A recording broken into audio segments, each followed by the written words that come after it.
కేరళలో అధికారం మార్పు సంప్రదాయానికే మళ్లీ రాష్ట్ర ప్రజలు ఓటేశారని పీపుల్స్ పల్స్ ఎగ్జిట్ పోల్ సర్వేలో తేలింది. కేరళలో వరుసగా 2016, 2021లో అధికారంలోకి వచ్చిన వామపక్షాల ఎల్డీఎఫ్ కూటమికి ఈసారి భంగపాటు తప్పదని, కాంగ్రెస్ నేతృత్వంలోని యూడీఎఫ్ కూటమికి పీఠం ఖాయమని సర్వేల్లో వెల్లడైంది. 140 అసెంబ్లీ స్థానాలున్న కేరళలో మెజార్టీకి 71 సీట్లలో గెలవాలి.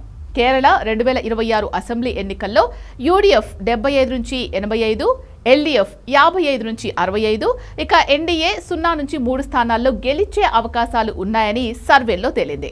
ఇక యూడీఎఫ్ కూటమి ఎల్డీఎఫ్ కంటే 2% ఆధిక్యత కనబరుస్తుందని సర్వేల్లో వెల్లడైంది.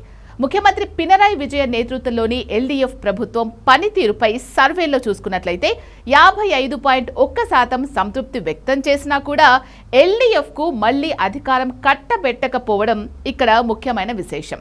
ఎల్డీఎఫ్కు మరోసారి అవకాశం ఇవ్వమని 42% మంది చెప్పినట్టుగా తెలుస్తోంది. రాష్ట్ర ముఖ్యమంత్రిగా పినరాయి విజయన్కు 22.3% మద్దతివ్వగా, కాంగ్రెస్ నేత సతీశన్కు 14.5% మద్దతివ్వడం జరిగింది. ఎన్నికల్లో పార్టీకి ప్రాధాన్యత ఇచ్చామని 51.8% మంది చెప్పగా, 33.1% మంది అభ్యర్థులను బట్టి ఓటు వేశామని చెప్పారు. కేరళలో బీజేపీ నేతృత్వంలోని ఎన్డీఏ కూటమి ప్రభావం నామమాత్రంగానే కనిపించింది. రాష్ట్రంలో ఎన్డీఏ మూడో ప్రత్యామ్నాయంగా ఎదగలేదని సర్వేల్లో వెల్లడైంది. 59.4% మంది రాష్ట్రంలో మూడో ఫ్రంట్ అవసరం లేదని సర్వేల్లో చెప్పారు.